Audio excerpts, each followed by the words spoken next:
Pagi itu, 8 Juni 2025, mendapat kabar bahwa Abang Zulkifli Abdullah Putih telah pergi selamanya. Seperti aliran listrik yang mendadak padam, tubuh saya lemas, tak mampu berdiri. Mata menatap kosong, dada terasa berat, dan lidah keluh seketika. Tidak, hati saya menolak mempercayainya. Baru beberapa menit yang lalu mengirim menyapa keluarga di WhatsApp.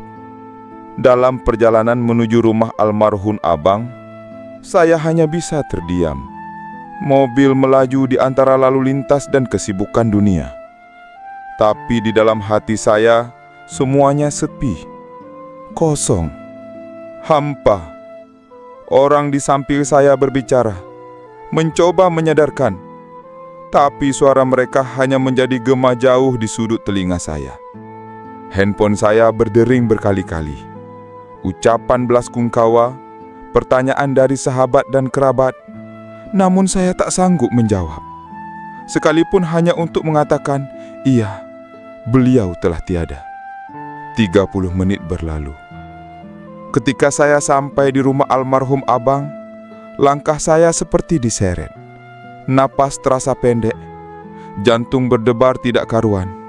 Saya masuk ke rumah itu, rumah yang biasanya terasa hangat karena ada beliau. Tapi hari itu, suasananya begitu berbeda. Sunyi, berat, langkah orang-orang terdengar pelan. Isak tangis pelan terdengar di beberapa sudut ruangan. Tapi yang paling menyayat adalah keheningan di ruang utama, tempat di mana jenazah abang tertidur selamanya. Tak ada sepatah kata pun keluar dari mulut saya. Saya hanya berdiri kaku di ambang pintu, terdiam, lama, seperti orang yang kehilangan arah. Setiap orang yang menyapa, hanya saya jawab dengan anggukan. Pikiran saya entah kemana. Seolah semua kenangan tentang abang berputar acak dalam benak saya. Suara tawanya, nasihatnya, caranya menenangkan hati, dan senyumnya sepenuh hati. Ketika masuk waktu zuhur, seseorang menyentuh bahu saya lembut dan berkata, kita solat dulu ya." Saya menurut. Gerakan solat itu seolah menjadi jembatan antara kesedihan saya dan kesadaran saya. Dan saat sujud terakhir, tangis saya pecah. Dalam diam, saya memohon kepada Allah, jika memang ini takdirmu ya Rab, maka lapangkanlah jalan pulang abangku. Berikanlah tempat terbaik untuknya, dan kuatkanlah hati kami yang ditinggalkan. Setelah solat, barulah pikiran saya mulai pulih sedikit. Tapi tetap, perasaan itu tak berubah. Saya berjalan mendekati jenazah abang. Wajahnya damai, sangat damai. Ada senyum kecil di sudut bibirnya, seakan beliau sedang tidur dalam istirahat yang sangat tenang. Tapi saya tahu, itu bukan tidur biasa. Itu adalah tidur panjang menuju keabadian.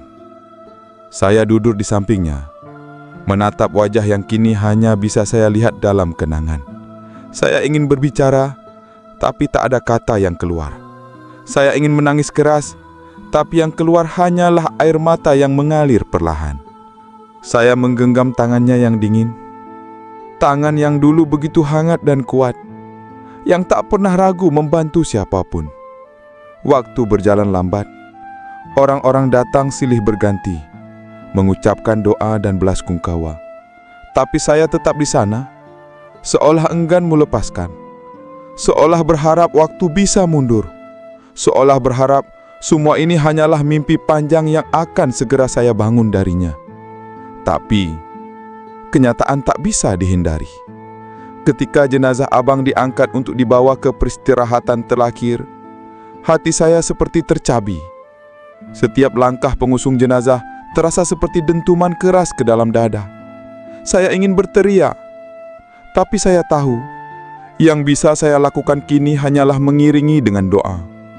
Malam itu, langit tampak redup, seolah turut berduka.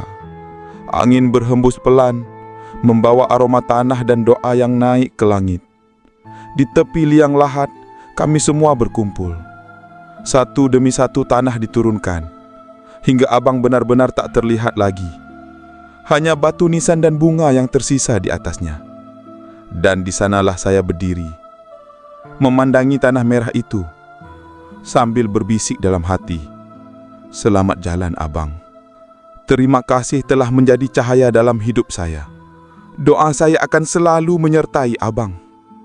Sampai kita dipertemukan kembali di tempat yang tiada duka dan tiada perpisahan."